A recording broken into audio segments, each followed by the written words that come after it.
हमारे टाइम में 3G 4G 5G ये सब नहीं थे। हमारे टाइम पे थे दादाजी, माताजी, पिताजी, गुरुजी, जिनकी एक थप्पड़ ने हमारा नेटवर्क चालू हो जाता था।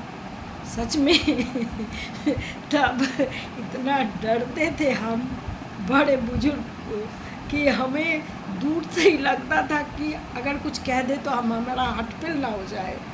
ये बात एक ट्रक के पीछे लिखा था, मैंने आपके साथ शेयर किया है।